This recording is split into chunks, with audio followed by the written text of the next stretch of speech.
Right. Respiration இன் plants, தாவரங்களின் சுவாசித்தம் என்ற பாடத்துல நம்ம ஒரு இன்ட்ரோடக்ஷன் பார்த்தோம்.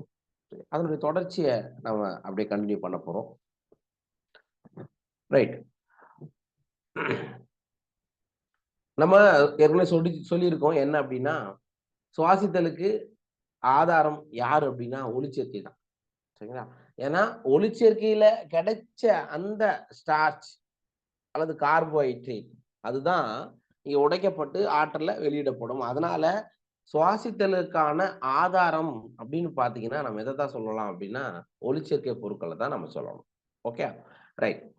Photosynthesis of course takes place within the chloroplast in eukaryote, whereas breakdown of complex molecules to yield energy takes place in the cytoplasm and in the mitochondria, also only in eukaryotes. நீங்க எல்லாத்தையுமே நீங்க ஞாபகம் வச்சுக்கங்க, ஒளிச்சேர்க்கை பசுங்கணிகத்துக்குள்ள நடக்குது. S, கரெக்டா? அப்ப பசுங்கணிகம் இருக்கிறதுலாம் என்ன மாதிரியான செல்லு? யூகேரியோட்டா ப்ரோகேரியோட்டா? யூகேரியோட். அப்ப பெரும்பாலும் ஆல் யூகேரியாட்டிக் செல், எல்லா யூகேரியாட்டிக் செல்கள்லயும், தாவரங்கள்ல எல்லா யூகேரியாட்டிக் செல்கள்லயும் என்ன நடக்குது? குளோரோபிளாஸ்ட்னு ஒண்ணு இருக்குது. அந்த குளோரோபிளாஸ்ட்ல என்ன நடக்குது? ஒளிச்சேர்க்கை நடக்குது. அந்த காம்ப்ளெக்ஸ் மாலிகுலான ஸ்டார்ச் உடைக்கப்பட்டு எனர்ஜி ரிலீஸ் ஆகுது. சார், இந்த நிகழ்வு, இந்த பிரேக் டவுன்லாம் எங்க நடக்குதான் அப்படின்னா மைட்டோகாண்ட்ரியாவிலையும் சைட்டோபிளாஸ்ட்லயும். இப்ப இந்த குளுக்கோஸ் உடைக்கப்படக்கூடிய நிகழ்வு எங்க நடக்கும் தெரியுமா? குளுக்கோஸ் பைருவிக் அமிலமாக உடைக்கப்படக்கூடிய நிகழ்வு எங்க நடக்கும்? சைட்டோபிளாசம் நடக்கும். சரிங்களா? அதுக்கப்புறம் அந்த பைருவிக் அமிலத்தில் இருந்து சிட்ரிக் ஆசிட், புரியுதுங்களா, இதெல்லாம் உருவாக்கப்படக்கூடிய நிகழ்வு எங்க நடக்கும்? மைட்டோகாண்ட்ரியால நடக்கும். சரிங்களா? அப்ப யூகேரியாட்டுகளை பொறுத்த மட்டும் இந்த காம்ப்ளெக்ஸ் மாலிகுல் உடைக்கப்படக்கூடிய நிகழ்வுகள் மைட்டோகாண்ட்ரியாவிலையும் பிளஸ் சைட்டோபிளாஸ்ட்லயும் நடக்கும். ஓகேவா? புரியுதா? ரைட். நெக்ஸ்ட் வந்து the breaking of the carbon carbon bonds of complex compound through the oxidation within the cell leading to release of considerable amount of energy is called respiration. அதாவது என்ன சொல்றாங்க, அந்த carbon கூட்டு பொருட்கள் யாரு? ஸ்டார்ச்சோ கார்போஹைட்ரேட்டோ அல்லது குளுக்கோஸோ எதனாலும் நீங்க சொல்லிக்கீங்க. அந்த கார்பன் கூட்டு பொருட்கள் வந்து ஆக்சிஜன் ஏற்ற வினையின் மூலம், அதாவது ஆக்சிடேஷன் அடைஞ்சு கார்பன் கார்பனுக்கு இடையிலான பிணைப்பை உடைக்கப்படும் போது, சரியா, என்ன உருவாகிறதுனா ஆற்றல் வெளியிடப்படுகிறது. சரி, இந்த நிகழ்வை தான் நம்ம என்ன சொல்றோம் அப்படின்னா சுவாசித்தல், ரெஸ்பிரேஷன் அப்படின்னு சொல்றோம். அப்ப அப்படின்னா என்ன அர்த்தம்? ஜஸ்ட் சிம்பிளா சொல்ல போனா குளுக்கோஸ் உடைக்கப்படக்கூடிய நிகழ்வு, அப்படி உடைக்கப்பட்டு ஆற்றல் வெளியிடப்படக்கூடிய நிகழ்வை தான் நம்ம என்னன்னு சொல்லலாம்? சுவாசித்தல் அப்படின்னு சொல்றோம். சரிங்களா? சுவாசித்தலுக்கான டெபினிஷன் கேட்டா இதே நீங்க சொல்லுங்க. ரைட். நெக்ஸ்ட் வந்து the compounds that are oxidized during the process are known as respiratory substrate. அதாவது சுவாசத்தின் போது, ஞாபகம் வச்சுங்க, சுவாசத்தின் பொழுது எந்த பொருள் ஆக்சிடேஷன் நடக்க பயன்படுத்தப்படுகிறதோ அந்த பொருளை நீங்க என்னன்னு சொல்லுவீங்க? சுவாச தள பொருட்கள். சுவாச தள பொருள். ஃபார் எக்ஸாம்பிள், புரதம் பயன்படுத்தப்படுகிறதா? அது ஒரு சுவாச தளப்பொருள். கார்போஹைட்ரேட் பயன்படுத்தப்படுகிறதா? அது ஒரு சுவாச தளப்பொருள். புரியுதுங்களா? அமினோ அமிலம் பயன்படுத்தப்படுகிறதா? அது ஒரு தளப்பொருள். அப்ப எந்த தளப்பொருள் பிரேக் டவுன் ஆகுதோ அதை நம்ம என்ன சொல்றோம்? சுவாச தளப்பொருள் அப்படின்னு தான் சொல்றோம். ரெஸ்பிரேட்டரி சப்ஸ்ட்ரேட் அப்படின்னு தான் சொல்லுவோம் ஆங்கிலத்துல. ஓகே, சரி. Usually carbohydrates are oxidised to release energy, but proteins, fats and even organic acids can be used as respiratory substance in some plants under certain conditions. அதாவது பொதுவா சுவாச தளப்பொருளா எந்த காம்பவுண்ட் பயன்படுத்தப்படுகிறது அப்படின்னு கேட்டா நம்ம என்ன பதில் சொல்லணும்பா? ஜென்ரலா அதிகமா எது சுவாச தளப்பொருளா பயன்படுத்தப்படுகிறது?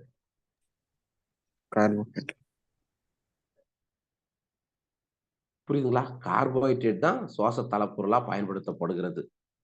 ஜென்ரலா அதிகப்படியா கார்போஹைட்ரேட் தான் சுவாச தளப்பொருளா பயன்படுத்தப்படுகிறது. ஆனா சில தாவரங்கள்ல ஒரு சில சூழல்கள் சரியா? சர்டன் கண்டிஷன்ஸ்ல சுவாச தலப்பொருட்களா எது இதெல்லாம் கூட பயன்படுத்தப்படுகிறது அப்படின்னு பாத்தீங்கன்னா புரதம், கொழுப்புகள் அண்ட் ஒரு சிலவற்றில கரிம அமிலங்கள் கூட சுவாச தலப்பொருட்களாக பயன்படுத்தப்படுகின்றன. புரியுதுங்களா? ஜென்ரலா சுவாச தலப்பொருள் எதுன்னு கேட்டா ஃபர்ஸ்ட் ஆப்ஷன் எதை தான் நீங்க போடணும்? கார்போஹைட்ரேட். அதுக்கப்புறமா தான் நீங்க புரோட்டீன், ஃபேட்டு, ஆர்கானிக் ஆசிட் இந்த வரிசையை நீங்க ஞாபகம் வச்சுக்கங்க. அப்ப சப்போஸ் சுவாச தலப்பொருளா கார்போஹைட்ரேட் கிடைக்கலப்பா, இப்ப நம்ம வந்து சாப்பிடல, 2 நாளா சாப்பிடல, உங்களுக்கு கார்போஹைட்ரேட் கிடைக்காது. கரெக்டா? அப்ப அப்ப நம்ம சுவாசிக்காம போயிடுறோமா? நோ. அப்ப அங்க அந்த இடத்துல சுவாச தலப்பொருளா என்ன பயன்படுத்தப்பட்டிருக்கும்? புரோட்டீன் அல்லது நம்ம உடம்புல கொழுப்புகள்லாம் சேகரிச்சிருக்கு இல்லையாப்பா, அது போயிட்டு அங்க சுவாச தலப்பொருட்களா பயன்படுத்தப்பட்டு சுவாசித்தல் நிகழ்வானது நிகழ்ந்து கொண்டேதான் இருக்கும். புரியுதா? எல்லாமே காலியாகி ரொம்ப நாள் ஒரு ஒரு முன்ன சொல்றது 30 நாள் சாப்பிடாம இருந்து எதுவுமே தண்ணி கிண்ணி குடிக்காம இருந்து அப்படி அதான் அப்படி என்ன ஆகும்? அப்பதான் இறந்து போயிடுவோம். புரியுதுங்களா? அப்ப சுவாச தலப்பொருட்களாக பெரும்பாலும் கார்போஹைட்ரேட் பயன்படுத்தப்படும். கார்போஹைட்ரேட் இல்லாத சூழலில் வேறு சிலவும் தலப்பொருட்களாக பயன்படுத்தப்படுகின்றன. புரதங்கள், கொழுப்புகள் அண்ட் கரிம அமிலங்கள் பயன்படுத்தப்படுகின்றன. ஓகேவா? புரியுதுங்களா?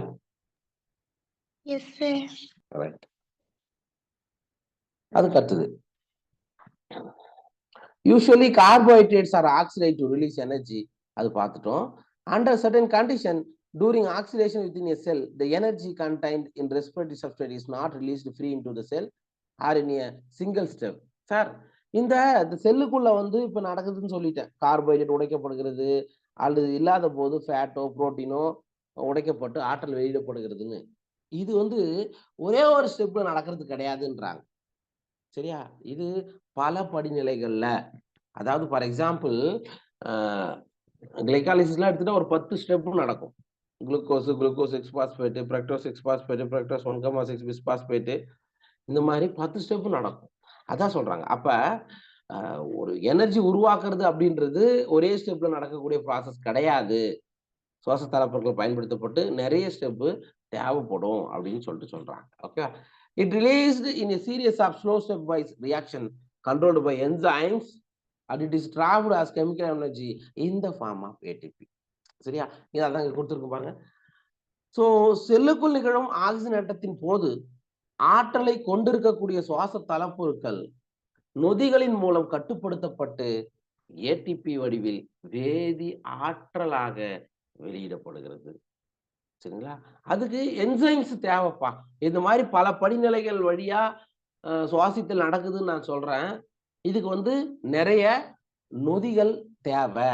என்சைம்ஸ் இருந்தா தான் அந்த ரியாக்ஷன் வேகப்படுத்தும். நம்ம ஏற்கனவே படிச்சிருக்கோம். கரெக்டா? எஸ், படிச்சிருக்கோமா இல்லையா?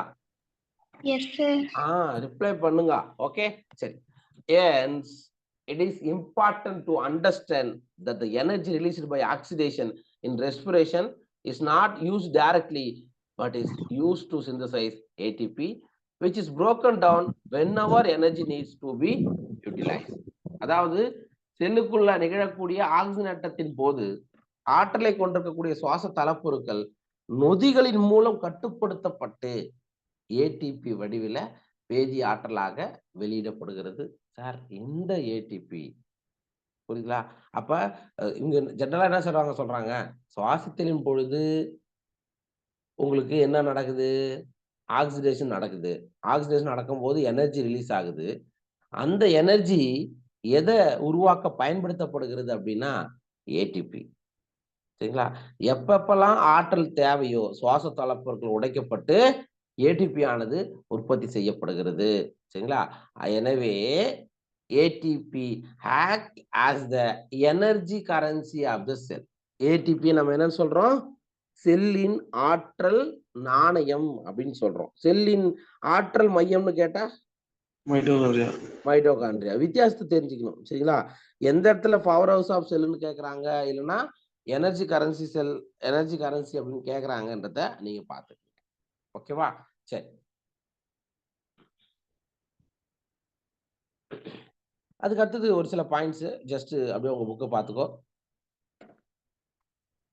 This energy trapped in ATP is utilized in various energy requiring process of the organism. Sir, அப்ப ஏடிபி வடிவில் ஆற்றல் கிடைக்குதுன்னு சொல்றேன் இல்லைங்களா? அந்த ஆற்றல் எந்தெந்த மாதிரியான ஒரு உயிரினங்கள் நடக்கக்கூடிய ஆற்றல் தேவைப்படக்கூடிய நிகழ்வுகளுக்கு அவைகள்லாம் பயன்படுத்தப்படுகின்றன. ஓகே. அதுக்கு அடுத்தது and carbon skeleton produced during respiration is used as precursor for biosynthesis of other molecules in the cell. அதே மாதிரி வேற ஏதாவது சரிங்களா, ரெஸ்பிரேஷன் போது ஏதாவது பயோசிந்தசிஸ் நடக்குதுன்னா அதுக்கு ஒரு ப்ரீகர்சரா ஏடிபி ஆற்றலானது பயன்படுத்தப்படுகிறது. இதுதான் அதுக்கான இது. சரிங்களா?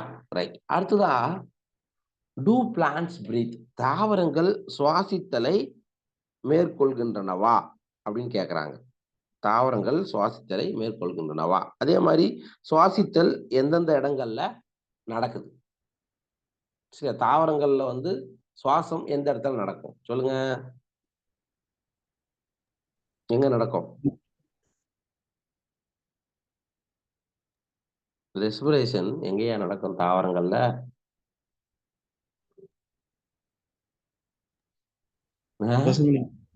பசுங்கடிக்குமா? ஐயோ, பசுங்கடிக்கும்னா ஒளிச்சேர்க்கை. எதுலமா? அதாவது கேசியஸ் எக்ஸ்சேஞ்ச் தான் இலைத்துளை. சுவாசித்தல் நடைபெறக்கூடிய இடம் எது? Cytoplasm, mitochondria. அவ்வளவுதானே. ஏரோபிக் ரெஸ்பிரேஷன் நீங்க எடுத்துக்கிட்டீங்கன்னா மெயினா மைட்டோகாண்ட்ரியாவை நீங்க சொல்லணும். ஓகேவா? அது ரைட்டு தான். கேசியஸ் எக்ஸ்சேஞ்சு ஸ்டொமேட்டா வழியா தான் நடக்குது, நான் இல்லைன்னு சொல்லல. ஓகேவா? அந்த ப்ராசஸ், ஒட்டுமொத்த ப்ராசஸ் நடக்கக்கூடிய இடம் தான் மைட்டோகாண்ட்ரியாவை நீங்க சொல்லலாம். ரைட். டூ பிளான்ட்ஸ் பிரீத், ஒரு கேள்வி கேட்கறாங்க, தாவரங்கள் சுவாசித்தலை மேற்கொள்கின்றனவா? Well, the answer to this question is not quite so direct. Yes, plants require oxygen for respiration to occur and they also give out carbon dioxide. அதாவது தாவரங்களுக்கு சுவாசித்தின் பொழுது ஆக்சிஜன் தேவைப்படுகிறது. Oxygen தேவைப்பட்டு, okay, oxygen எடுத்துக்கொள்ளப்பட்டு அது எதை ரிலீஸ் பண்ணுது? Hence, plants have system in place that ensure the availability of oxygen. அப்ப தாவரங்களுக்கு வந்து ஆக்சிஜன் கண்டிப்பா அவசியம். ஆக்சிஜன் அவைலபிலிட்டி இருந்தா மட்டும்தான் அது சுவாசித்தலை மேற்கொள்ள முடியும். Okay. Plants, unlike animals, have no specialized organs for gaseous exchange, but they have stomata and lenticels for this purpose. இப்ப நம்ம அனிமல்ல நம்ம பார்க்கிறோம், விலங்குகள்ல சுவாசித்தலுக்கு எது பயன்படுகிறது? லங்ஸ் இருக்காமா? அந்த மாதிரி பிளான்ட்ஸ்ல இருக்காமா? அதே மாதிரி நமக்கு கேசியஸ் எக்ஸ்சேஞ்சுக்காக மூக்கு இருக்கு, கரெக்டா? ஆனா தாவரங்கள மூக்கு இருக்கா? இல்ல சார். அதுக்காக ஸ்பெஷலைஸ்டு ஸ்ட்ரக்சர்ஸ் இருக்கு. அது என்ன அப்படின்னா இலைத்துளை, ஸ்டொமேட்டான்னு சொல்லுவோம். அதே மாதிரி பட்டை துளைகள், லென்டிசெல்ஸ் படிச்சோமா? அனாட்டமி படிக்கும்போது பார்த்தோமா? சாரி, இது ரெண்டும் ஓகே. லென்டிசெல்லும் அண்ட் பட்டை துளை, சாரி பட்டை துளை தான் லென்டிசெல்னு சொல்றோம். அப்புறம் இலைத்துளை, இது ரெண்டுமே கேசியஸ் எக்ஸ்சேஞ்சுக்காக உறுப்புகளாக செயல்படுகின்றன. ஓகேவா? ரைட். இங்க பாருங்க, மேல இருக்கிறது ஸ்டொமேட்டா, சரியா? கீழே இங்க இருக்கிறது வந்து யாரு? இதுதான் லென்டிசெல், பட்டை துளைகள்னு சொல்றோம். தாவரங்கள்ல கேசியஸ் எக்ஸ்சேஞ்ச் நீட்ஸுக்கு பயன்படக்கூடிய இதுதான் இது. Right. Next, there are several reasons why plants can get along without respiratory organs. அதாவது நிறைய காரணங்கள் இருக்கு, ஏன்டா தாவரங்கள்ல வந்து ரெஸ்பிரேட்டரி ஆர்கன், சுவாச உறுப்புகள்னு ஒண்ணு இல்லை அப்படின்றது. ஏன் சுவாச உறுப்புகள் இல்லாம இங்க ரெஸ்பிரேஷன் நடக்கிறதுக்கு வந்து நிறைய காரணங்கள் இருக்கு. First, each plant part take care of its own gaseous exchange needs. அப்ப சார் ஒவ்வொரு தாவர பாகங்களும் அல்லது பகுதிகளும் அதோடைய சுவாசிக்கக்கூடிய தேவையை பூர்த்தி செய்து கொள்ளும். அந்தந்த ரீஜன்லயே என்ன நடந்துரும், ரெஸ்பிரேஷன் நடக்கும் அப்படின்னு சொல்லிட்டு சொல்றாங்க. Okay, there is very little transport of gases from one plant part to another. Sir ஒரு சில மட்டும்தான் ஒரு பகுதியிலிருந்து, அதாவது லென்டிசெல் இந்த இலைத்துளை வழியா உள்ளெடுக்கப்பட்ட ஆக்சிஜன் ஆனது ஒரு சில பகுதிகளுக்கு மட்டும்தான் என்ன பண்ணும், கடத்தப்படும் அப்படின்னு சொல்றாங்க. புரியுதுங்களா? பொதுவா தாவரத்துல ஒவ்வொரு பகுதிகளுமே சுவாசித்தல்ல ஈடுபடும். ஒரு சில பகுதிகளில் இந்த கேசஸ் எக்ஸ்சேஞ்சுக்கான அமைப்புகள் இல்லாத போது எங்க நடக்குதோ அங்கிருந்து அந்த பகுதிகளுக்கு ஆக்சிஜன் கடத்தப்படும் சொல்றாங்க. இது புரியுதா? Yes sir. ரைட், அது ஒண்ணு. அதுக்கப்புறம் there is very little transport of gases from, அது பார்த்துட்டோம். Second, plants do not present great demands for gaseous exchange. Sir ரொம்ப டிமாண்ட்லாம் கிடையாது. சரி, தாவரங்களுக்கு வந்து கேசஸ் எக்ஸ்சேஞ்ச் வந்து பெரிய டிமாண்ட் எல்லாம் நடக்காது அப்படின்னு சொல்லிட்டு சொல்றாங்க. Okay, roots, stems and leaves respire at rates far lower than animals do. Sir தாவரங்கள்ல தண்டு, இலை, வேர்கள் வந்து சுவாசித்தல்ல ஈடுபடுகின்றன. ஆனா விலங்குகள் சுவாசித்தல கம்பேர் பண்ணும்போது தாவரங்கள்ல சுவாசித்தல் எப்படிதான் நடக்குது, மிக மெதுவாகத்தான் நடக்குதுன்னு சொல்றாங்க. இப்ப புரியுதா? Okay. Only during photosynthesis are large volume of gases exchanged and each leaf is well adapted to take care of its own needs during these periods. அதாவது தாவரங்கள் ஒளிச்சேர்க்கையின் போது, சரி, தாவரங்கள் ஒளிச்சேர்க்கையின் போது அதிகப்படியான வாயுக்கள் பரிமாற்றம் செய்யப்படுகின்றன.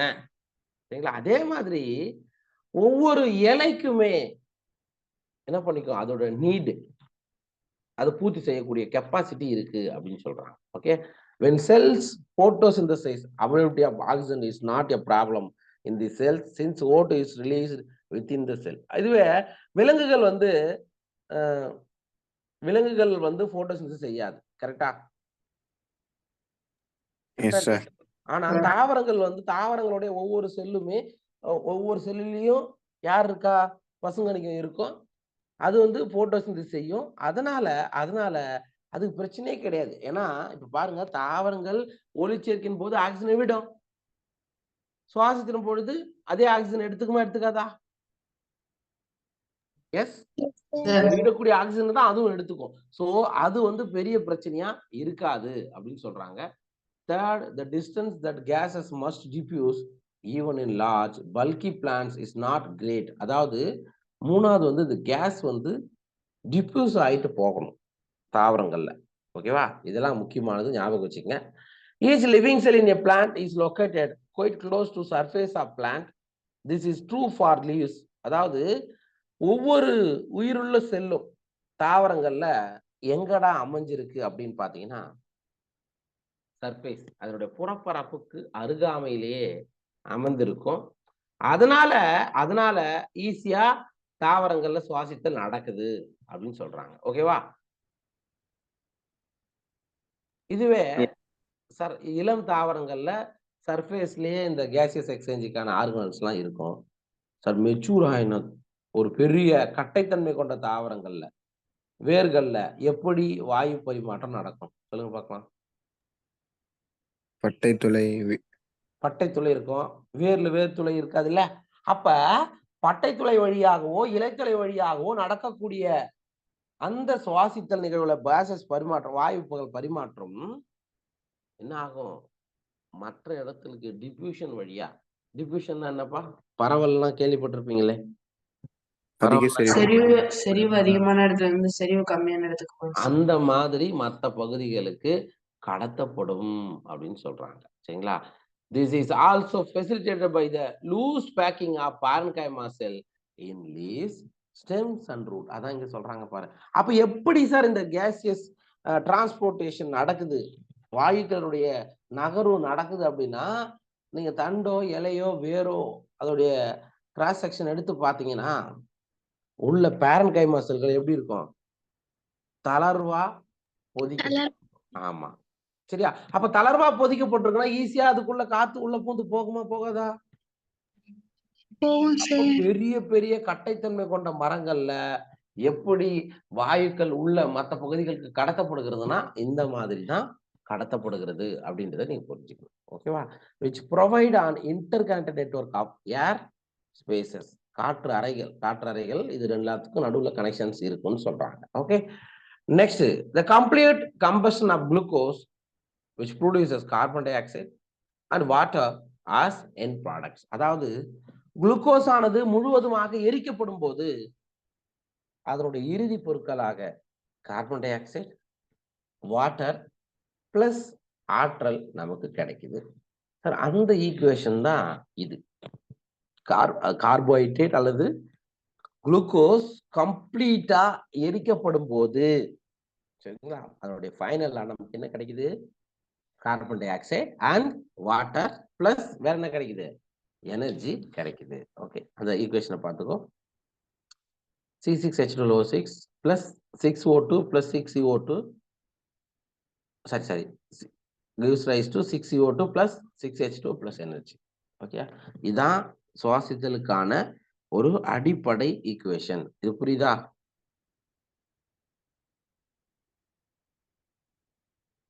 இந்த ஈக்குவேஷன் புரியுதாப்பா? ஏதாவது டவுட் இருக்காப்பா? Yes, sir.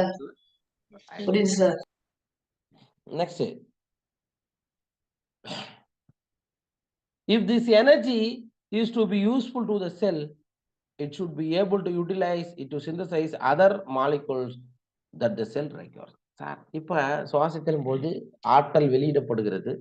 இந்த ஆற்றல் எங்க பயன்படுகிறது அப்படின்னா இப்ப செல்லுக்குள்ள வேறு சில மூலக்கூறுகள் தயாரிக்கப்படும் போது அல்லது உருவாக்கப்படும் போது கண்டிப்பா எது தேவைப்படுகிறது?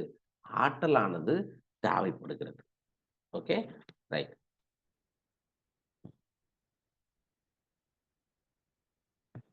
இங்க பார்த்துக்கோ, சுவாசிக்கும் போது ஆக்சிஜன் பயன்படுத்தப்படுகிறது. கார்பன் டை ஆக்சைடு, நீர், ஆற்றல் போன்ற விளைபொருட்களாக வெளியிடப்படுகின்றன.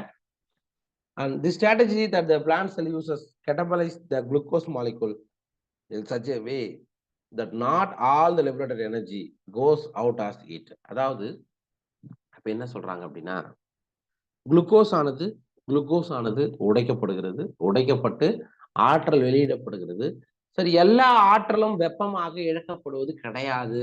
அதை நீங்க ஞாபகம் வச்சுக்கங்க. எல்லாமே ஹீட் ஃபார்ம்ல கொஞ்சம் தான் வெப்ப வடிவில் இழக்கப்படும். மீதிலாம் என்ன ஆகும்? மற்றொரு மூலக்கூறுகள் உற்பத்திக்கு அந்த ஆற்றல் பயன்படுத்தப்படும் அப்படின்னு சொல்றாங்க. Okay, the key is to oxidize glucose not in one step but in several small steps, enabling some steps to be just large enough such that energy released can be coupled to ATP synthesis. அதான் நான் ஏற்கனவே சொன்னது மாதிரிதான். சரியா? அப்ப சுவாசித்தல் அப்படின்ற நிகழ்வுல glucose உடைக்கப்படுவதில் அப்படின்றது ஒரே படிநிலையில நடக்காது.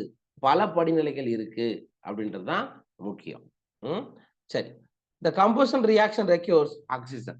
அதாவது இந்த எரித்தல் வினைக்கு, எரிக்கிறதுனா இங்க யாரை எரிக்கிறாங்கன்னு அர்த்தம்? கார்போஹைட்ரேட் அல்லது குளுக்கோஸ் எரிக்கப்படுது. ஓகே, அப்ப நம்ம ஏற்கனவே படிச்சுக்கிறோம். எந்த ஒரு இப்ப ஒரு விளக்கு எரினா கூட அங்க ஆக்சிஜன் வேணும். கரெக்டா? அதான படிச்சோம் முன்னாடி. அப்ப அந்த மாதிரி இந்த இடத்துல குளுக்கோஸ் ஆனது எரிக்கப்படுவதற்கு இங்க என்ன தேவை அப்படின்னு பாத்தீங்கன்னா ஆக்சிஜன் கண்டிப்பா தேவை. But some cells live where oxygen may or may not be available. Sir ஒரு சில செல்கள் ஆக்சிஜன் இருந்தாலும் இல்லாவிட்டாலும் உயிர் வாழும். சரி, அது ஒரு சில செல்களுக்கான கெப்பாசிட்டியா இருக்கும். சரிங்களா? சரி, ஒரு சில மைக்ரோ ஆர்கனிசம் ஆக்சிஜன் இல்லாத சூழ்நிலையில் வளரும். ஏதாவது ஒரு எக்ஸாம்பிள் சொல்லு.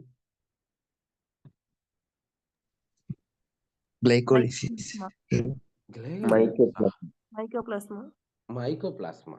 கரெக்டா? ஏற்கனவே படிச்சிருக்கோமே, ஆக்சிஜன் இல்லாத சூழலில் வளரும்னு சொல்லிட்டு அதையும் நீங்க ஞாபகம் வச்சுக்கோங்க. ஓகே, சரி. அடுத்தது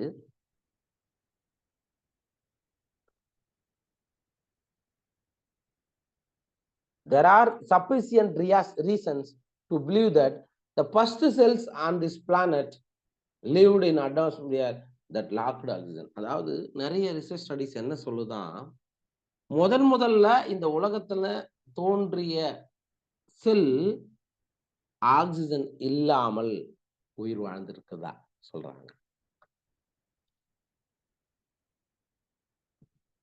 அதுக்கு அடுத்தது, even among present day living organisms we know of several that are adapted to anaerobic conditions. அதுதான் இப்ப நம்ம எக்ஸாம்பிள் பார்த்திருக்கோம். இந்த காலத்துல கூட ஒரு சில காற்றற்ற சூழலில் வாழ்கின்றன. அதுக்கு தான் எடுத்துக்காட்டு இந்த மைக்கோபிளாஸ்மாவை நீங்க சொல்லலாம். some of the organisms are facultative anaerobes. அது என்னடா facultative anaerobes என்ன அர்த்தம்?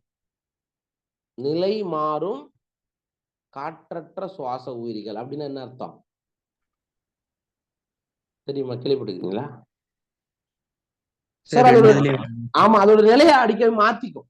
இப்ப வந்து காற்றற்ற சுவாசத்தை மேற்கொள்கிறதுனா திடீர்னு காற்று சுவாசத்தையும் மேற்கொள்ளும். அதுதான் facultative anaerobes அப்படின்னு சொல்லுவாங்க. Right. while in others the requirement for anaerobic condition is obligate. ஒரு சில உயிரினங்கள்ல ஆப்ளிகேட்டாவே இருக்கும், கட்டாய, புரியுங்களா? கட்டாயமா ஒரு சில உயிரிகள் ஆக்சிஜன் இருந்தா தான் வாழும். ஒரு சில உயிரினங்கள் கட்டாயமா அனரோபிக் கண்டிஷன்ல கூட இருக்கும். இதெல்லாம் நம்ம சின்ன கிளாஸ்ல இருந்தே படிச்சிருக்கோம். ஓகேவா? சரி. In any case all living organism retain the enzymatic machinery to partially oxidize glucose without the help of oxygen. This breakdown of glucose to pyruvic acid is called glycolysis. அதாவது குளுக்கோஸ் மூலக்கூறானது உடைக்கப்பட்டு பைருவிக் அமிலமாக மாற்றக்கூடிய நிகழ்வு தான் நம்ம என்னன்னு சொல்றோம், glycolysis சொல்றோம். நம்ம இப்ப சொன்னதெல்லாம் அங்க பாத்துக்குங்க. அதுதான் இப்ப நம்ம பார்க்க போறோம். கிளைகாலிசிஸ்க்கு எது தேவையில்லப்பா? ஞாபகம் வச்சுங்க, கிளைகாலிசிஸ்க்கு எது தேவையில்ல? ஆக்சிஜன் தேவையில்லை. இதை மறக்காதீங்க. கிளைகாலிசிஸ் நிகழ்வுக்கு, அதாவது கிளைகாலைசிஸ் அப்படின்னா குளுக்கோஸ் உடைக்கப்படுது. That's all. அப்ப குளுக்கோஸ் உடைக்கப்பட்டு என்ன கிடைக்கும்? பைருவிக் அமிலம் கிடைக்கும். இந்த நிகழ்வுல ஆக்சிஜன் தேவைப்படுவது கிடையாது அல்லது பயன்படுத்தப்படுவது இல்லை. இதை நீங்க முக்கியமா நான் கவனிக்கணும். அதே மாதிரி ஏரோபிக் ரெஸ்பிரேஷனாக இருந்தாலும் சரி, அனரோபிக் ரெஸ்பிரேஷனாக இருந்தாலும் சரி, காற்றுள்ள சுவாசமாக இருந்தாலும் காற்றற்ற சுவாசமாக இருந்தாலும் கிளைகாலிசிஸ் அப்படின்றது ஒரு பொதுவான நிகழ்வு. ஏனெனில் அந்த இடத்துல எங்கேயாவது ஆக்சிஜன் பயன்படுத்தப்படுகிறதா? இது நீ ஞாபகம் வச்சுக்கப்பா. எந்த வகையான உயிரினங்களாக இருந்தாலும் சரி, அது தாவரங்களாக இருந்தாலும் சரி, விலங்குகளாக இருந்தாலும் சரி, காற்றுள்ள சுவாசத்தை மேற்கொள்பவர்களாக இருந்தாலும் சரி, காற்றற்ற சுவாசத்தை மேற்கொள்பவர்களாக இருந்தாலும் சரி, கிளைகாலிசிஸ் என்ற நிகழ்வு எல்லாத்துக்கும் பொதுவானது. ஏனெனில் இந்த நிகழ்வில் ஆக்சிஜன் பயன்படுத்தப்படுவதில்லை அப்படின்னு சொல்லலாம். புரிஞ்சுச்சா? ஓகே. இப்ப நம்ம என்ன பார்க்க போறோம்னா, இந்த கிளைகாலிசிஸோட 10 ஸ்டெப் இருக்கா? 10 ஸ்டெப்ப இப்ப நம்ம பார்க்க போறோம். பார்க்கலாமா? எப்படி நடக்குது அப்படின்றத பார்க்கலாம். அண்ட் கிளைகாலிசிஸ்க்கான ஒரு இன்ட்ரோடக்ஷன் பாருங்க. கிளைகாலிசிஸ் அப்படின்ற சொல் எதை குறிக்குது அப்படின்னா, அது ஒரு கிரேக் வேர்டு. சரியா? கிளைகாஸ்னா சர்க்கரை, லைசிஸ்னா சுகர் அப்படின்றது அர்த்தம். The term glycolysis are originated from the Greek words glycos for sugar and lysis for splitting அப்படின்னு அர்த்தம். The scheme of glycolysis was given by Gustav Emden, Otto Meyerhoff and J. Paranas. அதாவது glucose உடைக்கப்பட்டு pyruvic அமிலமாக மாற்றப்படக்கூடிய நிகழ்வை தான் நம்ம glycolysis சொல்றோம். இத யார் முதல்ல கொடுத்தவங்க அப்படின்னா Gustav Embden, Otto Meyerhof and J Parnas. அப்ப ஷார்ட்டா இது என்ன சொல்லுவாங்கன்னா இஎம்பி பாத்வே, எம்டன், மேயராஃப், பரனாஸ் அப்படின்னு சொல்லுவாங்க. ஓகேவா? கிளைகாலிசிஸ்க்கு இன்னொரு பேருனா இஎம்பி பாத்வே. இஎம்பி பாத்வே, அதை நீங்க ஞாபகம் வச்சுக்கோ, மறக்காத. ரைட். அடுத்தது, in anaerobic organism it is the only process in respiration. Sir, காற்றில்லா சுவாசித்தலை எதெல்லாம் மேற்கொள்கிறதோ அதுல ஒரே ஒரு செயல்முறை நடக்கும்னா அது எந்த செயல்முறை மட்டும்தான்? கிளைகாலிசிஸ் மட்டும்தான். இதுக்கப்புறம் நம்ம படிப்போம்டா, என்ன படிப்போம்? ஆக்சிஜனேற்ற கார்பன் நீக்கம், கிரப் சைக்கிள், எலக்ட்ரான் கடத்து சங்கிலி, இதெல்லாம் படிப்போம். அது வந்து காற்று சுவாசத்தை மேற்கொள்ளக்கூடிய உயிரினங்கள்ல மட்டும்தான் நடக்கும். ஆனா ஆனா இந்த கிளைகாலைசிஸ் நான் ஏற்கனவே சொன்னேன், ஏரோபிக் ரெஸ்பிரேஷன் செய்யக்கூடிய உயிரினங்கள்லயும் சரி, அனரோபிக் ரெஸ்பிரேஷன் செய்யக்கூடிய உயிரினங்கள்லயும் சரி, ரெண்டுத்துக்கும் பொதுவா காணப்படக்கூடிய நிகழ்வு தான் யாரு? கிளைகாலிசிஸ். அதே மாதிரி அனரோபிக் ரெஸ்பிரேஷன் செய்யக்கூடிய உயிரினங்கள்ல, காற்றற்ற சுவாசத்தை மேற்கொள்ளக்கூடிய உயிரினங்கள்ல காணப்படக்கூடிய ஒரே சுவாச நிகழ்வு எதுதான்?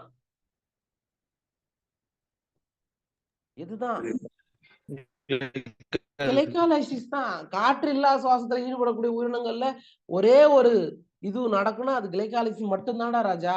அங்கெல்லாம் எது இருக்காது, மைட்டோகாண்ட்ரியா அங்கெல்லாம் இல்லையே. புரியுதுங்களா உங்களுக்கு? புரியுதா இல்லையா? இது ஒரு பேசிக்பா. அனரோபிக் ஆர்கனிசத்துல, காற்றற்ற சுவாசத்தை மேற்கொள்ள உயிர்கள்ல காணப்படக்கூடிய ஒரே சுவாச முறை எது அப்படின்னா இந்த கிளைகாலைசிஸ் மட்டும்தான். அடுத்தது, glycolysis occurs in the cytoplasm of the cell and is present in all living organism. glycolysis வந்து எங்க நடக்குது? செல்லுடைய சைட்டோபிளாசத்துல நடக்குது. சைட்டோபிளாசத்துல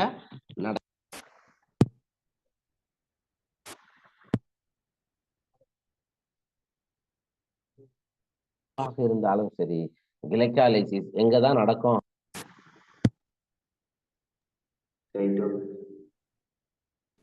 சைட்டோபிளாசம்.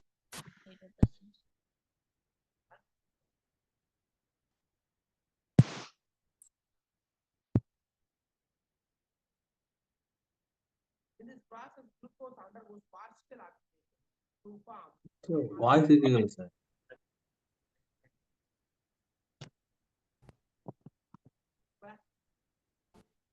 Hello sir. ஒரு நிமிஷம். இப்ப கேக்குதாப்பா? ரைட்.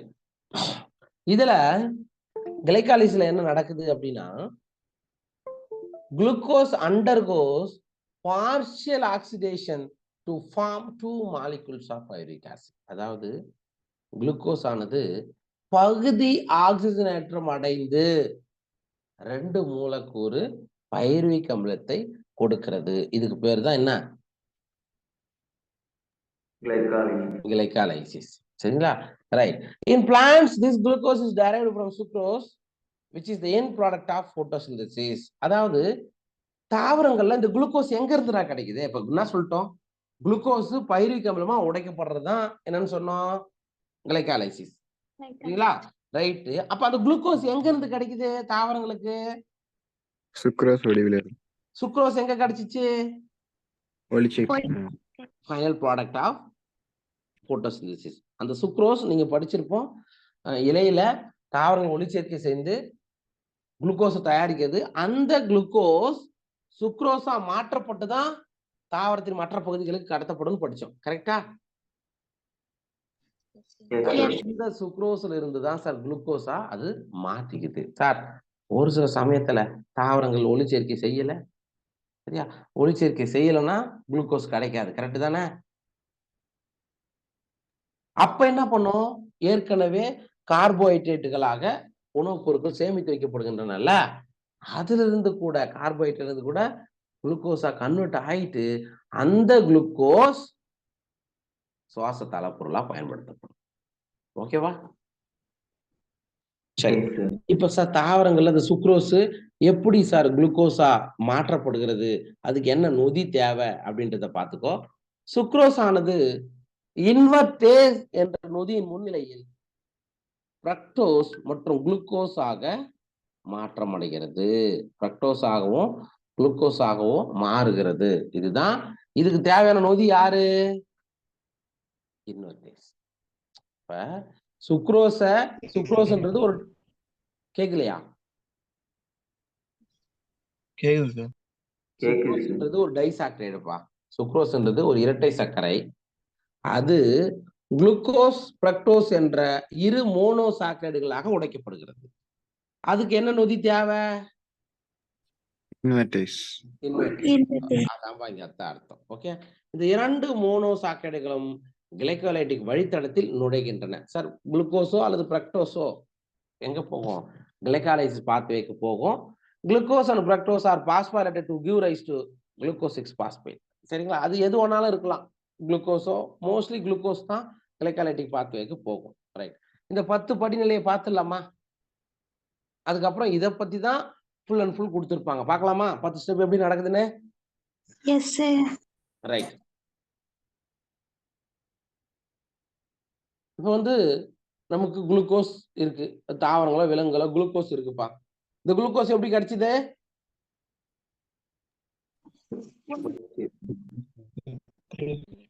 ஒளிச்சேர்க்கணும். இந்த குளுக்கோஸ் எப்படி கிடைக்குது? Carbon to water plus carbon di oxide. இதுதான் ஒளிச்சேர்க்கையில சுக்ரோஸ் தயாரிக்கப்பட்டு, இந்த சுக்ரோஸ் உடைக்கப்பட்டு அதுல இருந்து கிடைக்குது குளுக்கோஸ். கரெக்டா? சரிங்களா? ரைட், அந்த குளுக்கோஸ் ஃபர்ஸ்ட் ஸ்டெப் என்னன்னா, glucose converted into glucose 6 phosphate.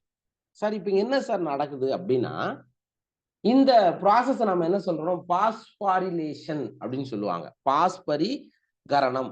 நீங்க பாஸ்பரிகரணம்னு வந்தாவே உங்களுக்கு என்ன நடக்கும் அப்படின்னா, ATP to ATP or ATP to ATP இது நடக்கும். சரிங்களா? ரைட், இந்த நிகழ்வுல இங்க பாருங்களேன்.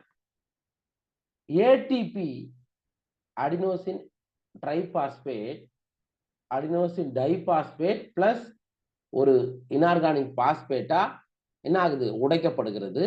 இந்த நிகழ்வுல இங்க இருக்குதுல பாஸ்பேட்டு இருக்கா? ஒரு பாஸ்பேட் இருக்கா இல்லையா? அந்த பாஸ்பேட்டு குளுக்கோஸ் கூட போயிட்டு 6th பொசிஷன்ல அட்டாச் ஆகுது. அதனால அதுக்கு பேரு குளுக்கோஸ் 6 பாஸ்பேட் அப்படின்னு சொல்றோம். இப்ப புரியுதா ஃபர்ஸ்ட் ஸ்டெப்? அதாவதுப்பா, குளுக்கோஸ் என்னவா மாற்றப்படுகிறது? Glucose 6 phosphate. சரிங்களா? இந்த நிகழ்வுல ஏடிபி ஆனது ஏடிபி பிளஸ் இன்ஆர்கானிக் பாஸ்பேட்டா மாறும். இந்த பாஸ்பேட் தான் குளுக்கோஸ் 6th பொசிஷன்ல போய் அட்டாச் ஆயிட்டு குளுக்கோஸ் 6 பாஸ்பேட்டா மாறும். இதுதான் ஃபர்ஸ்ட் ஸ்டெப். இது புரியுதா?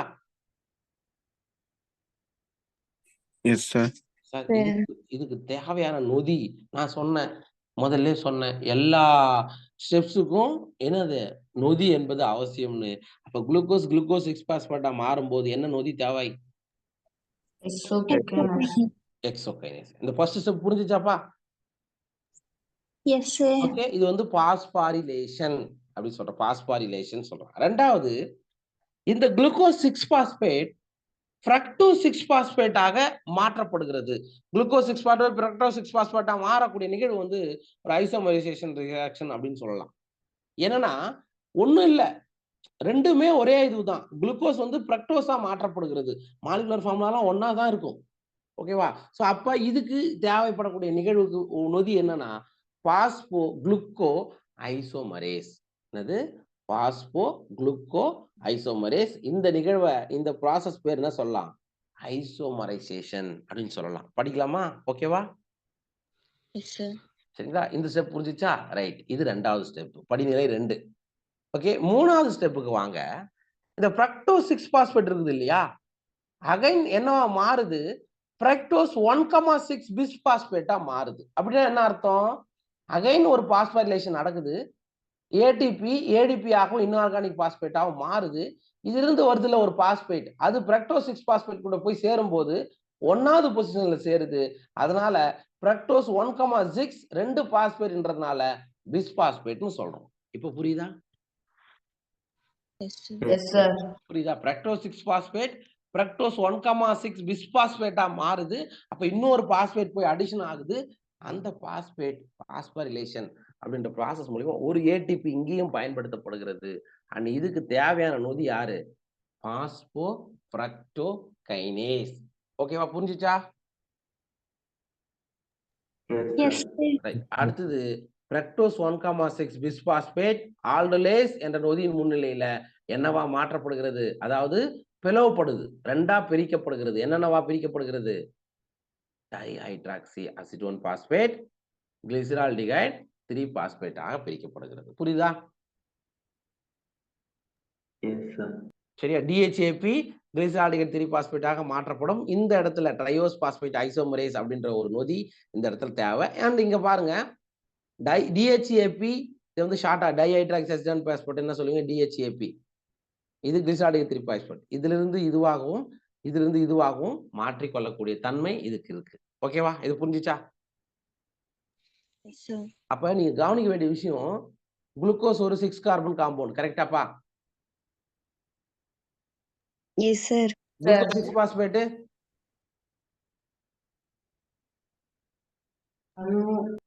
அதுவும் 6 கார்பன் தான். ஃப்ரக்டோஸ் 1,6 6 பாஸ்பேட் அதுவும் 6 கார்பன் தான். சார் இந்த இடத்துல ரெண்டா உடைக்கப்படுது இல்ல, இந்த டிஹெச்ஏபி என்றது 3 கார்பன் கொண்டது, கிளிசரால்டிகைட் 3 பாஸ்பேட் என்பதும் 3 கார்பன் கொண்டது. புரியுதுங்களா? இந்த ப்ராசஸ் புரியுதா பாருங்க. எஸ், புரிஞ்சுச்சா இல்லையா? ஏதாவது புரியலன்னும் போது கேட்டுக்குங்க. ஓகேவா? சரி, அடுத்தது போலாமா? இங்க பாருங்க, அடுத்ததுப்பா. இப்ப இங்க ஞாபகம் வச்சுக்கோ, ஃபர்ஸ்ட் நம்ம வந்து என்ன பண்ணலாம்னா, கிளிசரால்டிகைட் 3 பாஸ்பேட் மட்டும் எப்படி பைருவிக் அமிலம் கிடைக்குதுன்றத பார்க்கலாம். ஓகேவா? Okay, sir. சரி, கிளிசரால்டிகைட் 3 பாஸ்பேட் என்னவா? கிளிசரால்டிகைட் 3 பாஸ்பேட் டீஹைட்ரோஜினேஸ் என்ற நொதியின் முன்னிலையில இங்க என்ன நடக்குது? ஹைட்ரஜன் நீக்கம் அப்படின்றது நடக்குது. அதாவது இது என்ன சொல்லுவாங்கன்னா NADP plus NADH2. அதாவது இந்த இடத்துல நீங்க கவனிக்க வேண்டிய விஷயம், 2 NADH2 மூலக்கூறுகள் தோற்றுவிக்கப்படுகிறது. ஏன் 2 NADH2 தெரியுமா யாருக்காவது? சார் ஒரு கிளிசரால்டிகைட் 3 பாஸ்பேட் தானே நம்ம இங்க பயன்படுத்துறோம். அப்போ ஒரு கிளிசரால்டிகைட் பாஸ்பேட் 1,3 பிஸ்பாஸ்போ கிளிசரிக் அமிலமா மாறும்போது ஒரு NADH2 தானே உருவாகணும். ஏன் 2 உருவாகுது? அந்த பக்கத்துல டைஹைட்ராக்சி. சார் நான் சொன்னேன், கிளிசரால்டிகைட் 3 பாஸ்பேட்டுக்கு ஒரு வாட்டி நடக்கும் அந்த ப்ராசஸ் ஃபுல்லா. அதே மாதிரி டிஹெச்ஏபிக்கும் இது ஒரு வாட்டி நடக்கும். அதனால இங்க ஷார்ட்டா நம்ம 2 NADH போடுறோம். ஓகேவா? Yes, sir. புரியுதுங்களா? சார் இந்த ப்ராசஸ்க்கு தேவையான நொதி கிளிசரால்டிகைட் 3 பாஸ்பேட் டீஹைட்ரோஜினேஸ். ஓகே, அடுத்தது 1,3 பிஸ்பாஸ்போ கிளிசரிக் அமிலம் 3 பாஸ்போகிளிசரிக் அமிலமா மாறுது. அப்ப 2 பாஸ்பேட்ல ஒரு பாஸ்பேட் நீக்கி இருக்கு. கரெக்டா? 1வது பொசிஷன்லயும் 3வது பொசிஷன்லயும் பாஸ்பேட் இருக்குப்பா. அதுல இருந்து ஒரு பாஸ்பேட் ரிமூவ் ஆயிருக்கா இல்லையா? Yes, sir. அந்த பாஸ்பேட் எங்க போகும்னா ATP பிளஸ் இன்ஆர்கானிக் பாஸ்பேட் சேர்ந்து 2 ATP 7வது படிநிலையில உருவாக்கப்படுகிறது. இதுக்கு தேவையான நொதி பாஸ்போ கிளிசரிக் கைனேஸ்னு சொல்றோம். இப்ப புரியுதா?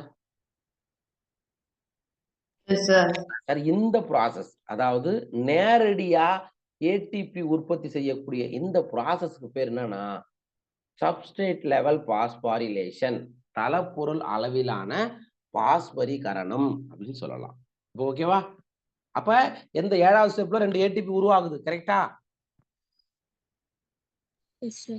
சரி, அடுத்தது பாருங்க, 3 பாஸ்போகிளிசரிக் அமிலம் 2 பாஸ்போகிளிசரிக் அமிலமா மாற்றப்படுது. அதாவது ஜஸ்ட் அந்த பாஸ்பேட் ஒரு வேற பொசிஷனுக்கு போகுது, அவ்வளவுதான். இதுக்கு என்ன நொதி தேவை அப்படின்னா பாஸ்போகிளிசரிக் மியூட்டேஸ் அப்படின்ற என்சைம் இங்கு தேவை. ஓகே, இது ஒரு ஐசோமர் தான். ஓகே, பொசிஷன் மட்டும்தான் உள்ளக்கிற இது மாறுதுன்னு சொல்றாங்க. அடுத்தது 9th ஸ்டெப்ல 3 பாஸ்போகிளிசரிக் அமிலம் இனோலேஸ் என்ற நொதியின் முன்னிலையில என்னவா மாற்றப்படுகிறது? பாஸ்போ ஈனால் பைருவிக் அமிலமாக மாற்றப்படுகிறது. இது கேட்பாங்க, எந்த படிநிலையில நீர் மூலக்கூறு வெளியேற்றப்படுகிறதுனா 9வது ஸ்டெப். ஓகே, ஃபைனலா பாஸ்போ ஈனால் பைருவிக் அமிலம் பைருவிக் அமிலமா மாற்றப்படுகிறது.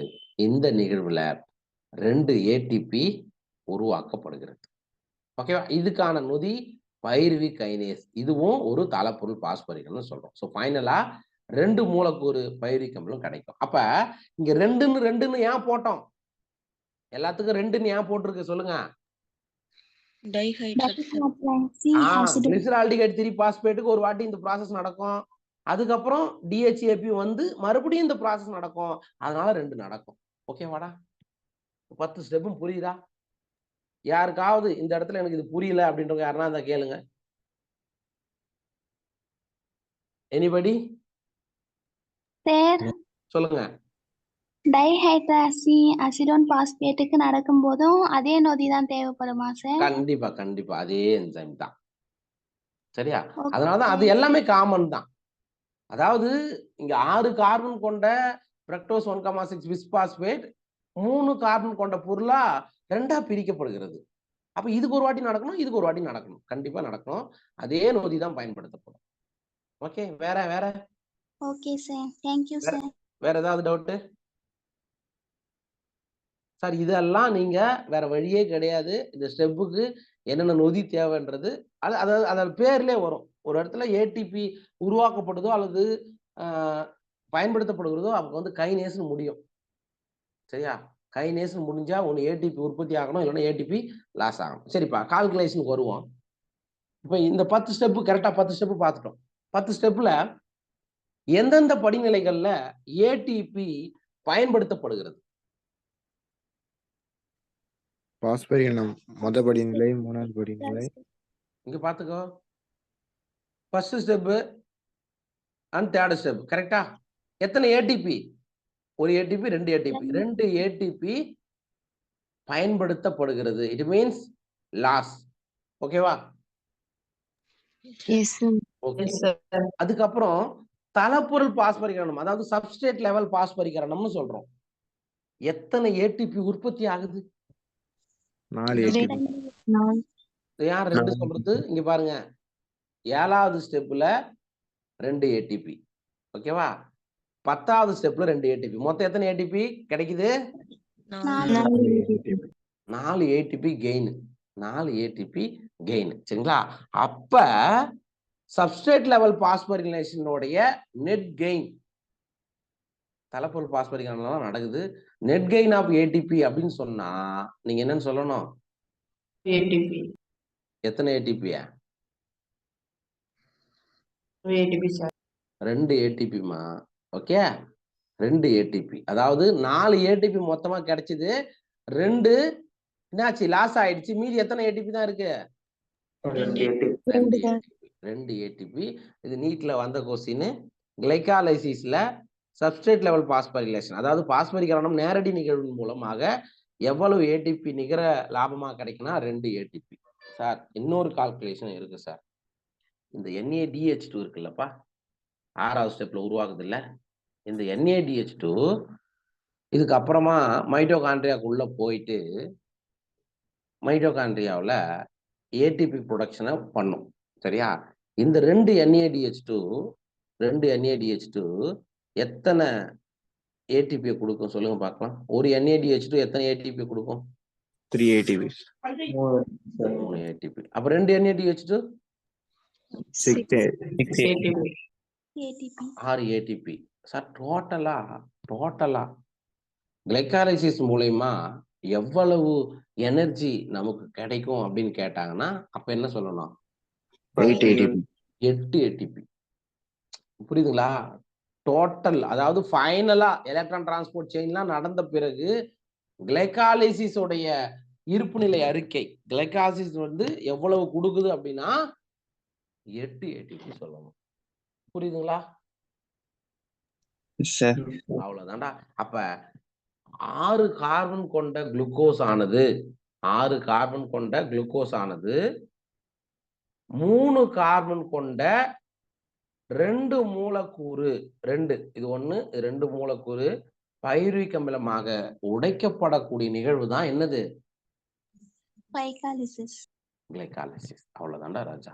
இதுதான் இந்த 10 படிநிலை. சார் இதை பத்தின நோட்ஸ் தான் இங்க இருக்குது. ஃபர்ஸ்ட் ஸ்டெப்ல என்ன நடந்தது? குளுக்கோஸ் என்னவா மாறுச்சு? குளுக்கோஸ் 6 பாஸ்பேட்டா மாறுச்சு. சரிங்களா? ஓகே, அதாவது அதுக்கு அடுத்தது தான் குளுக்கோஸ் 6 பாஸ்பேட் ஃப்ரக்டோஸ் 6 பாஸ்பேட்டா மாறுது. ஓகேவா? அப்ப ஃபர்ஸ்ட் ஸ்டெப்ல ஒரு ஏடிபி பயன்படுத்தப்படுகிறது. ரெண்டாவது குளுக்கோஸ் 6 பாஸ்பேட் ஃப்ரக்டோஸ் 6 பாஸ்பேட்டா மாறப்படுகிறது. ஓகே, இதுக்கு என்ன நொதி தேவைப்படும்? பாஸ்போ சரிங்களா? மூணாவது பிரக்டோஸ் 6 பாஸ்பேட் பிரக்டோஸ் 1,6 பிஸ் பாஸ்பேட்டா மாறுது. இந்த படிநிலையிலும் ஒரு ஏடிபி செலவாகிறது. இட் மீன்ஸ் அங்கிருந்து ஒரு பாஸ்பேட் சேர்ந்து தான் பிரக்டோஸ் 1,6 பிஸ் பாஸ்பேட்டா மாறுது. இதுக்கு பாஸ்போ பிரக்டோ கைனேஸ் என்ற நொதி. சரிங்களா? நொதியை பத்தி அதிகமா கொடுத்துருக்க மாட்டாங்க. எங்க நம்ம என்சிஆர்டில வந்து நொதியை பத்தி ரொம்ப அதிகமா கொடுத்துருக்க மாட்டாங்க. ஒன்றும் அதை பத்தி பயப்படாதீங்க. ஐயோ எல்லா நொதியும் நம்ம ஞாபகம் வச்சுக்கணுமா அப்படின்றது கிடையாது. ஃபோர்த் ஸ்டெப்ல பிரக்டோஸ் 1,6 பிஸ் பாஸ்பேட் என்னவா மாறுது? கிளிசரால்டிகல் 3 பாஸ்பேட் ஆகவும் டிஹெச்ஏபி ஆகவும் மாற்றப்படுகிறது. ஓகேவா? அண்ட் ஃபிஃப்த் ஸ்டெப்ல டிஹெச்ஏபியும் G3Pயும் ஒண்ணுக்கு ஒண்ணு மாறுபவையா மாறும்.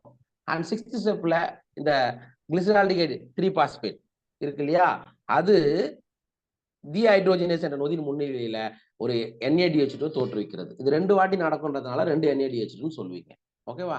அதுக்கப்புறம் 1,3 பிஸ் பாஸ்போகிளிசரிக் அமிலம் பாஸ்போகிளிசரிக் அமிலமா மாறும்போது, அதாவது 7வது படிநிலையில ஏடிபி உற்பத்தி ஆகும். இது 2 வாட்டி நடக்கிறதுனால 2 ஏடிபி உற்பத்தி ஆகும்.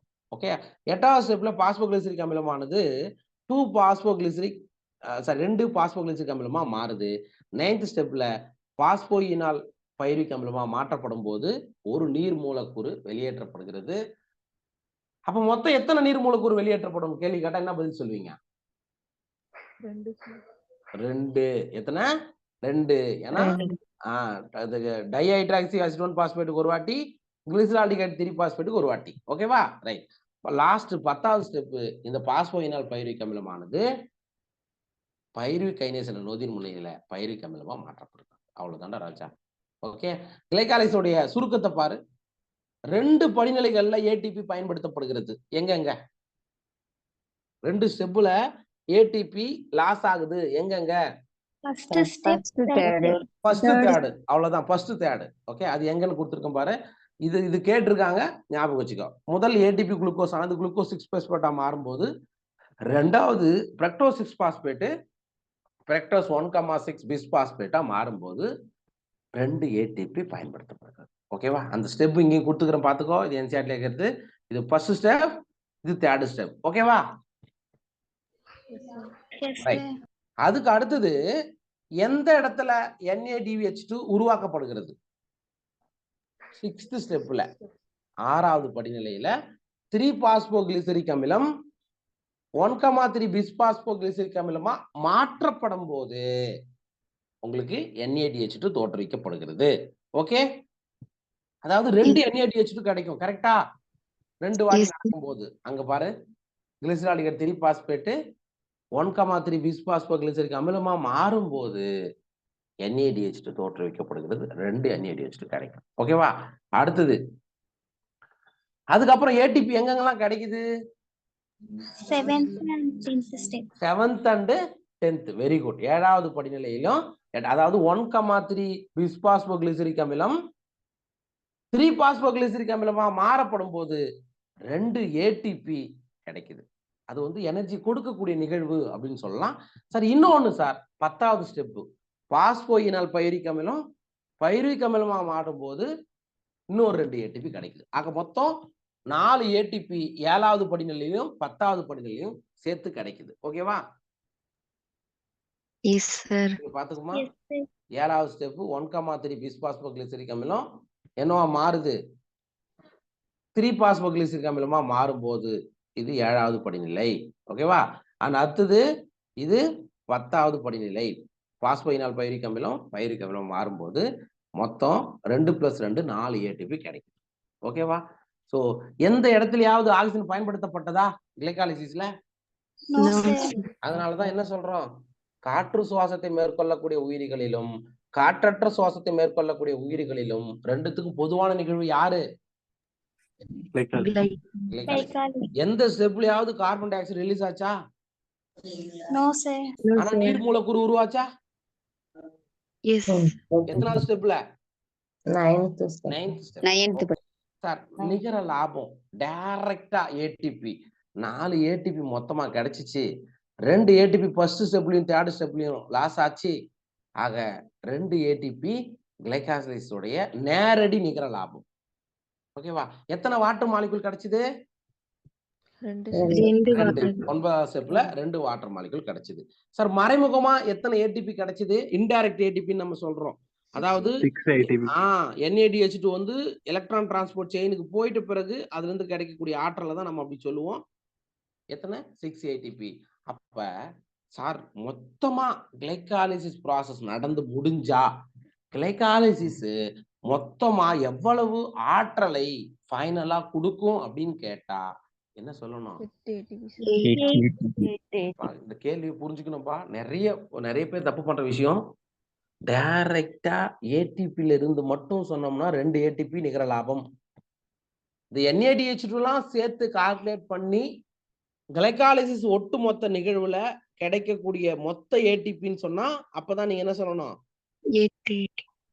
கேள்வியை பார்த்து புரிஞ்சு போடுங்க. ஓகேவா? ப்ரீவியஸ் இயர் கொஸ்டின், போன வருஷத்துக்கு 3 வருஷத்துக்கு கொஸ்டின் நினைக்கிறேன். போன வருஷத்துக்கு 3 வருஷத்துக்கு கொஸ்டினை எடுத்து பாருங்க. எப்படி 2 ஏடிபி கேள்வி கேட்டிருக்காங்க அப்படின்றத ஒரு வாட்டி அனலைஸ் பண்ணுங்க. ஓகேவாப்பா? ஓகே. இப்போ வந்து நமக்கு பைருவிக் ஆசிட் கிடைச்சிருக்கு. இந்த பைருவிக் அமிலம் அடுத்தது எங்க போனோம்? ஆக்சிடேட்டிவ் டிகார்பாக்சிலேஷன் அப்படின்னு சொல்லிட்டு ஒரு ப்ராசஸ் நடக்கும். அது இல்லாம இந்த பெர்மெண்டேஷன் ஒன்று நடக்கும். கிளைகாலிசிஸ்க்கு அப்புறம் நொதித்தல் அப்படின்ற ஒரு நிகழ்வுலாம் நடக்கும். அதை நம்ம என்ன பண்ணலாம்னா அடுத்த கிளாஸ்ல பார்க்கலாம். இது வரைக்கும் பார்த்தல ஏதாவது டவுட் இருந்தா கேட்டுக்குங்க. Any doubt? சரி, ஓகே. நெக்ஸ்ட் கிளாஸ் பிசிக்ஸ் கிளாஸ்க்கு வந்துருங்க. Thank you so much. Thank you, sir. Thank you, sir.